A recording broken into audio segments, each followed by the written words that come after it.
एक बेटी का विवाह हुआ। बेटी का पिता लड़का देख के आया।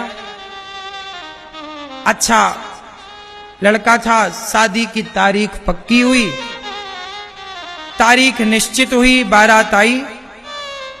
लड़की का पिता एक सरकारी नौकरी में था, सामान्य कमाता था, और बेटी थी और एक बेटा था।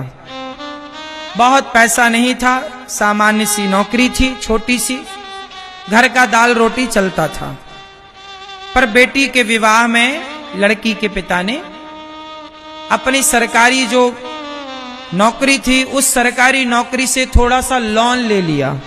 सरकारी नौकरी में लोन मिल जाता है ना, थोड़ा सा लोन लिया कि बेटी का ब्याह है, 2-5 लाख जो भी उसने लोन लिया हो, उस बहुत पुरानी बात है, जो भी उस समय की जरूरत थी उसने लिया, लोन लिया और विवाह शुरू हुआ। बारात आई, मंडप के नीचे दुल्हा आया कि तभी दुल्हे ने डिमांड करी कि मुझे तो 4 चक्के की गाड़ी चाहिए, 4 व्हीलर गाड़ी चाहिए। लड़की का पिता बेचारा सामान्य था, सामान्य घर का था।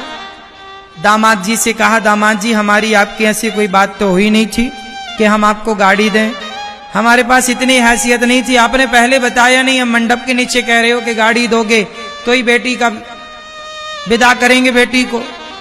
अब बेचारा लड़की का बाप परेशान हो गया, कहां से वो गाड़ी के पैसे लाता, कहां से गाड़ी खरीदता। जैसे तैसे उसने बेटी का ब्याह न टूटे, बेटी की खुशी पे आग न लगे। एक बेटी का बाप तो भला ही चाहता ना अपनी बेटी का। बेचारे ने अपना घर गिरवी रख दिया, और घर गिरवी रखकर बैंक से तो लोन ले ही चुका था जितना बना, घर भी गिरवी रख दिया। और घर गिरवी रख के उसने एक गाड़ी खरीदी 4 चक्के की, और अपने दामाद को दिया। सवेरे लड़की उस गाड़ी में विदा हुई। बाप खुश है, क्या करे बेचारा, चुकाएगा। लेकिन लड़की ने सब कुछ देखा, कुछ बोली नहीं पर देखा सब।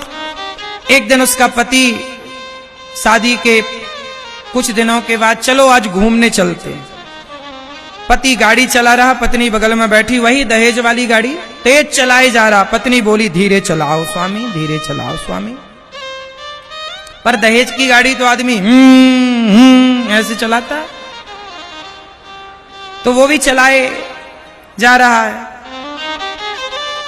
बड़ी तेज गाड़ी जा रही थी कि सामने एक मंदिर था, एक भिखारी सड़क पार कर रहा था, अपाहिज था, लंगड़ा, बैसाखी लेके सड़क पार कर रहा। गाड़ी इतनी तेज थी कि ब्रेक लगाते लगाते जाकर बिल्कुल भिखारी से टच कर छूती हुई खड़ी हो गई। भिखारी बाल बाल बचा, चढ़ जाती गाड़ी, मर जाता भिखारी। साहब को गुस्सा आई, गाड़ी खोली, दरवाजा खोला, क्यों रे देख के नहीं चलता, जब देखो भीख मांगते रहे तो भीख मांगे कहीं के, चलो सड़क पार कर रहे हो, देख नहीं सकते गाड़ी यार, अभी चढ़ जाती, लेने के देने पड़ जाते। पत्नी ने पति को समझाया, गुस्सा मत करो, ये बेचारा भिखारी है, लंगड़ा है। पत्नी ने अपने पर्स से 100 रुपया निकाले, वो भिखारी के झोली में डाले। पति गुस्सा हुआ, क्या जरूरत थी इन भिखमंगों को, भीख मांग, कमा के खा नहीं सकते तुम, जब देखो भीख मांगते रहते हो, भीख मांगते रहते हो। तब पत्नी ने मुस्कुराते हुए पति की ओर देखा, और पत्नी ने पति से कहा कि सुनो, ये लंगड़ा है, ये अपाहिज है, इसलिए भीख मांगना इसकी मजबूरी है, क्योंकि ये अपाहिज है। पर आपके तो दोनों पांव सलामत हैं, फिर भी तो मंडप के नीचे मेरे पिता से भीख मांगी ना आपने। बताओ भिखारी कौन है? अरे ये तो लंगड़ा है ना, इसलिए इसके भीख मांगना मजबूरी है। पर तुम तो लंगड़े नहीं हो, तुम तो दहेज मांगते हो। अच्छा ये बताओ, मंदिर में जो भीख मांगते हैं उन्हें भिखारी कहते हैं, तो जो दहेज मांगते हैं उन्हें क्या कहते हैं? बोलो बोलो। उन्हें भिखारी तो मंदिर के बाहर वालों को कहते हैं बेटा, जो दहेज मांगे वो भिखारी नहीं, भिख मंगे हैं, भिख मंगे। जो दहेज मांगते हैं वो कौन है? जोर से, अरे थोड़ा जोर से ही बोलो। तो आप में से कितने लोगों ने लिया है दहेज? कितने भिखमंगे हैं?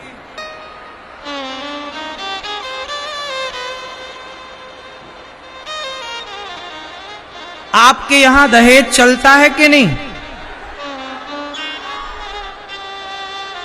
दहेज लेते हो? क्यों भैया? आप लोगों ने दहेज वहेज लिया कि नहीं? मैया,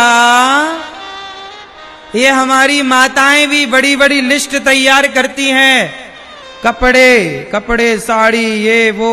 और साड़ियां जो आती हैं ना बुआ के नाम पे, तो ससुराल से आई अच्छी साड़ियां खुद रखती हैं, ननंद को घटिया वाली 300 रुपये वाली पकड़ा देती हैं। बोली यही आई है बुआ तुम्हारे नाम की, और आई अच्छी वाली थी 2000 वाली, और पकड़ा दी 300 रुपट्टी की। हाँ या ना? क्या करोगे? इतनी साड़ियां, माताओं को तो बस साड़ी मिल जाए, पागल हो जाती हैं साड़ियां देखकर। मेरी मां, मेरे नौजवान दोस्तों, अपने बच्चों को इतना पढ़ाओ, इतना योग्य बनाओ कि ये दहेज की भीख मांगनी ना पड़े। क्यों दहेज लेना? एक अच्छी लड़की लो, एक अच्छा लड़का लो, एक अच्छी लड़की, एक अच्छे लड़के का चुनाव करो, एक अच्छी लड़की को चुनो, एक अच्छे लड़के को चुनो, अपनी बेटी और अपने बेटे के लिए उनका जीवन अच्छे से बीते, पैसे ना हो। हमारे यहां रिश्तों का नाम है समधि। लड़की के पिता और लड़के के पिता को क्या बोला जाता है? जोर से, समधि। समधि का अर्थ बताओ।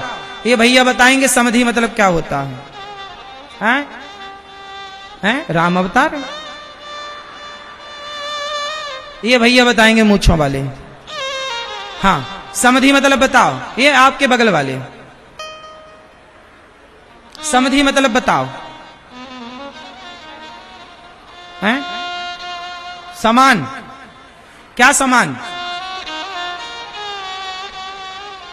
समधि का मतलब होता है सम।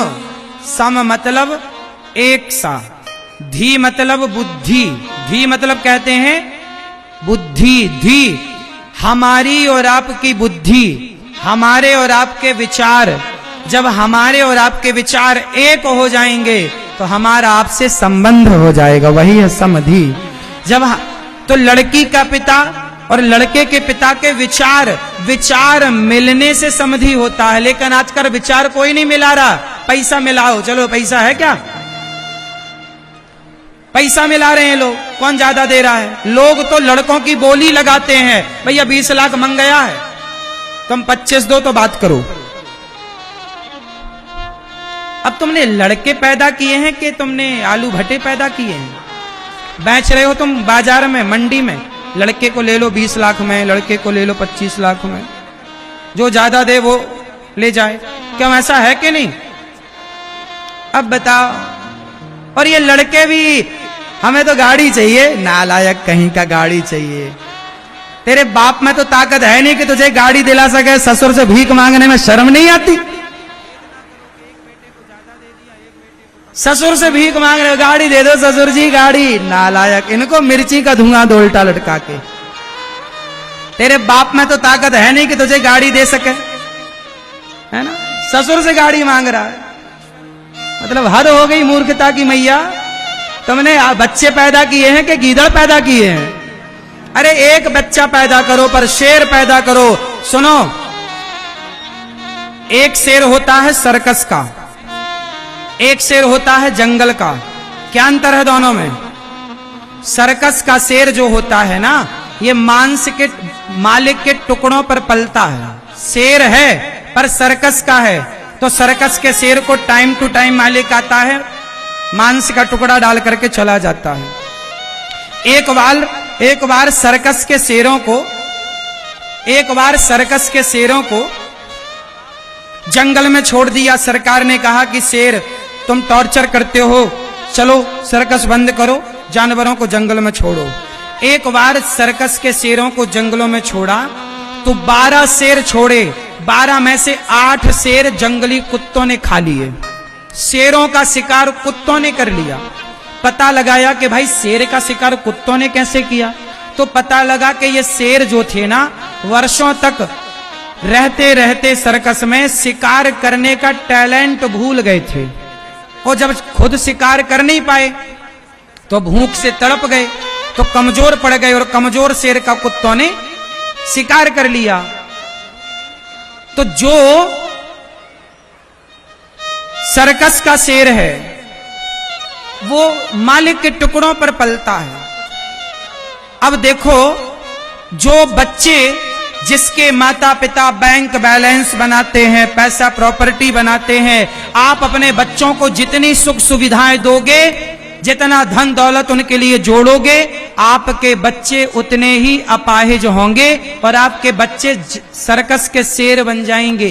खुद का टैलेंट नहीं है कमा के खाने का, बाप के टुकड़ों पर, जैसे सर्कस का शेर मालिक के टुकड़ों पर पलता है, ऐसे अपने पिता के टुकड़ों पर बच्चे पलते हैं।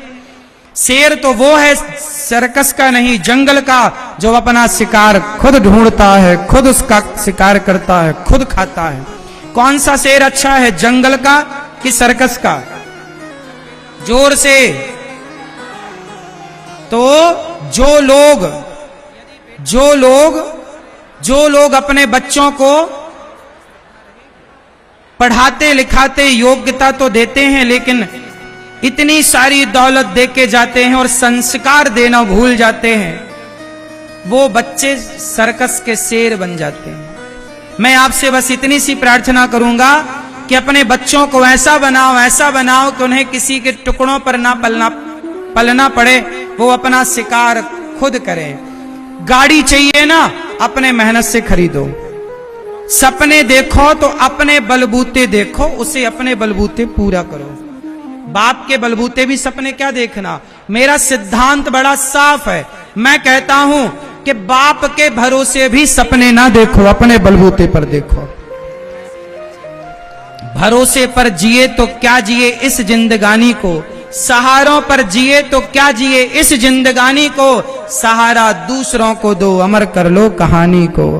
सहारों पर तो मुर्दे चलते हैं, हम तो अपने पांव से चलना सीखे हैं, अपने बल पर चलते हैं।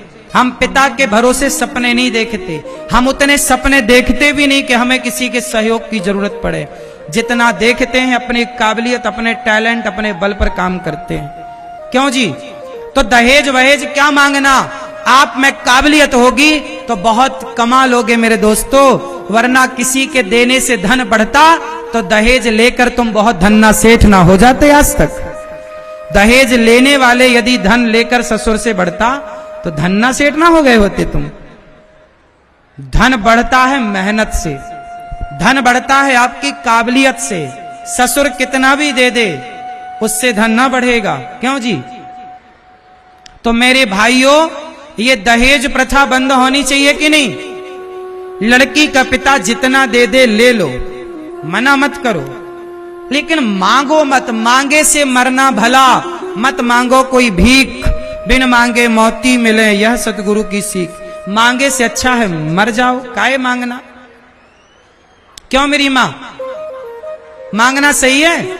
तो मैया जो तुम लिस्ट बनाती हो ना, इतनी साड़ी इतनी ले आना, ये साड़ी वो साड़ी, जो कल बच्चा पैदा हुआ उसके कपड़े भी लिख देती है मैया लोग कि कल बच्चा पैदा हो उसके भी कपड़े भिजवा देना। मतलब बच्चे पैदा कर लिए पर कपड़े पहनाने की हिम्मत नहीं है, वो ही लाके पहनाए। इसलिए स्वाभिमानी बनो। आजकल का इंसान ना स्वाभिमान ना जाने उसका कहां चला गया, बिकाऊ सा हो गया है आज का इंसान। प्रार्थना करता हूं अपनी संतान को स्वावलंबी बनाना। माता सीता ने जैसी संतानें तैयार की, लव और कुश, ऐसी संतानें हो।